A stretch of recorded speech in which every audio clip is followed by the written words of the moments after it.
is going on one of his regular hunts and finds that he has an encounter with an individual that will change his feeding pattern considerably in the nights ahead. If fantasy was an overpriced showcase of Sydney's most precious see or be seen crowd, then Blaze was a stream of hedonistic delights, corrupted further by a tacky West Hollywood sheen, as imagined by a designer who'd never been within 100 miles of the place. The neon show was frightening, more Hong Kong than California, turning its lobby into a more throbbing techno-driven beast that lay beyond its doors. Still, there were the delicious beasts within that beast. The elite bodies of Blaze, the blood bags of Blaze. However though it may have been, this was a club not without its advantages. Flashing the bouncer a smile, I was a bit of a flourish. I'm pretty, after all, and pretty good at business. In front of me, two epicene boys, barely old enough to enter, struggled around with glitter. Glitter fastened over their faces and arms. Their hair scarred up and cemented in place like ghastly exotic birds. Escapees from fantasy, perhaps. Show cocktails belonging to Hagen's children. I quickly turned my attention to the chiseled beauties of mankind that crowded the room. Physically flawless, the pesky confines of mortality notwithstanding.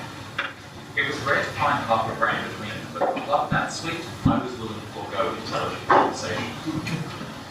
Then there was the ever-present smattering of fine-looking women, mingling throughout the poses of their admirers. Decisions. Seduction remains, without doubt, one of the safest forms of treatment available to our mind. I had taken my bed, women, men, white, black, Asian, young, old, fat, thin, muscular, any creed, colour, sexuality, or physical type you care to nominate. It's only the taste of the blood that varies. For example, men taste harder, bolder, and fuller in flavour than women. This doesn't necessarily make their blood better, and I've nothing in the world against women. But over decades of hunting, I found the blood of men much easier to attain. Men are confident to go home with a stranger for a night of rough passion, while women tend to fall in the prospect. An unchanging observation for as long as I depended on their blood. Women are perceptive. Men are dumb. Many adorably so. Like the one who caught my eye, leaning on the bar just a few meters away, swilling expensive beer in bottle. His short blonde hair shone immaculately in the pulsing lights. His legs snugly filled out dark blue jeans, and his black shirt was tucked into a leather belt, laying bare his muscular chest and strong back. I could tell by the bored, lazy expression in his eyes, an easy, tasty meal.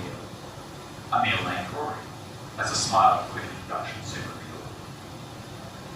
I take great pride in my ability to summarize people at a glance, and Rory was more or less as he appeared. He was 27, infatuated with the gym, loved to party, and knew none of the authors, musicians, or artists I want to speak of. On the bright side, our lack of common interests allowed me to hand out half answers while I focused on what was important. The banquets, rising deliciously from his forearm to his shoulder. As I looked deeper, I could almost feel the warmth of his blood, unpolluted with drugs, save a little beer expression. That body, lean, athletic, and well-kept, was a brilliant store of health. Enough to last me 2 nights if I was careful. Now do you understand why I love Blaze? After a half hour's conversation, I was actually starting to enjoy Rory. He had a hearty laugh that matched his physical appeal, and occasionally caught my attention with flashes of keen intelligence. A law graduate completing his thesis at the quarry, he was trying hard not to bore me with details, despite the best pleas of my glazed over expression. Anything but the blow-by-blow description of some fitness class he taught. Please, I beg you, make it stop. Before the boxer-size-induced aneurysm could take hold completely, the blood, glowing beneath his smooth flesh, flowed hotter, and he put his beer down on the table. Before I could move, not that I tried, he leaned down and kissed me.